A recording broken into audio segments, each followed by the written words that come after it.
Hi friends, నేను చిన్న video చేస్తున్నాను. ఇది ఏ ఒక్క గవర్నమెంట్ని విమర్శించి చేసేది కాదు. ఒక రైతు బిడ్డగా నేను నా కష్టాన్ని చెప్పుకోవడానికి వీడియో చేస్తున్నాను.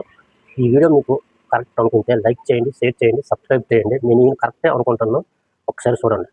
ఇదిగోండి, ఇది ఇసుక. ఇది మనకు ప్రకృతి నుండి వచ్చే ఇసుక. దీన్ని మాత్రం మనం అనుకునే రేటుకి అమ్మొచ్చు. దీనికి ఏమైనా రూపాయి పెట్టుబడి పెడతామా? ఏ ఒక్క పెట్టుబడి కూడా ఉండదు. మనకు ప్రకృతినిచ్చే ఇసుక. ఇది మాత్రం రేటు వాళ్ళు నచ్చిన రేటుకే కొనవచ్చు. అలా చూడండి, ఇది మట్టి, ఇది ఎర్రమట్టి. ఈ ఎర్రమట్టి కూడా ప్రకృతి నుండి మనకు వచ్చేదే, భూమి నుండి వచ్చే మట్టి. దీనికి కూడా మనం ఏ ఒక్క రూపాయి కూడా పెట్టుబడి పెట్టలేము.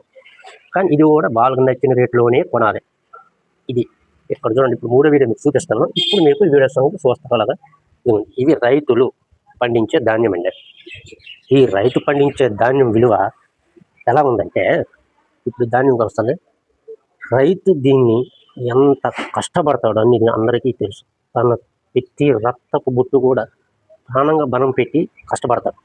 మన తల్లి కడుపులో నవమాసాలు మోసి బయటకు వచ్చే వరకు ఎంత టెన్షన్ పడతామో, అదేవిధంగా వరి నాటు వేసి నుంచి కూడా రైతు ఇంటికి వచ్చే వరకు కూడా భయంతో, ఒడుగుడుతో ఏ వాన వస్తుందో, ఏ గాలి వస్తుందో అని ఇంటికి వచ్చే వరకు కూడా టెన్షనేనండి రైతుకి. సరే, ఇలా అన్నీ వచ్చాయి, భగవంతుడు చక్కగా చూశాడు, పండే అనుకుంటే రేటు ఉండదు. సరే, రేటు ఉన్నదా అనుకుంటే ఇక్కడ ఎకరాకు వచ్చి 30 బస్తాలు పండుతాయి. ఈ 30 బస్తాల్లో 15 బస్తాలు పెట్టుబడికే పోతాయండి. ఈ ఉన్న 15 బస్తాలతో ఒక రైతు ఎకరానికి, ఒక ఎకరా ఉన్న రైతు పరిస్థితి ఏంటి? నేనే, నాకు ఎకరం ఉంది. ఈ ఎకరా పరిస్థితి ఏంటంటే, ఈ 30 బస్తాలు పండినప్పుడు 15 బస్తాలు పెట్టుబడికే పోతే ఉన్న 15 బస్తాలతో ఈ రైతు ఏం చేస్తాడండి? ఏం బతుకుతాడండి?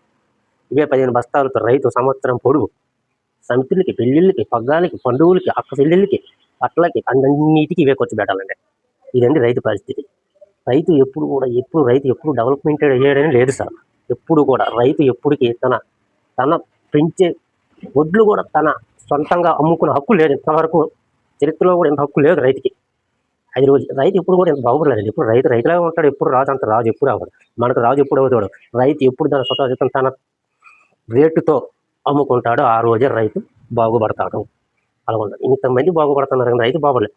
లాస్ట్కి కంపెనీ పెట్టుకుని బాగుపడ్డాడు, ప్రైవేట్ కంపెనీ పెట్టుకుని బాగుపడ్డాడు, ఎన్నో పరిశ్రమలు పెట్టుకుని బాగుపడ్డాడు. వాడు నచ్చిన రేటు వాడు అమ్ముకుంటున్నాడు. కానీ లాస్ట్కి రోడ్డు మీద పెట్టి పళ్ళు బొమ్మలు డెవలప్మెంట్ అయ్యాడు. చెప్పులు కుట్టుకుని డెవలప్మెంట్ అయ్యాడు. లాస్ట్కి రోడ్డు మీద టిఫిన్ కొట్టి ఇట్లు పెట్టుకున్న డెవలప్మెంట్ అయ్యాడు. కానీ రైతు డెవలప్మెంట్ లేదు సార్. దయచేసి రైతు ఎప్పుడు శూన్యమే.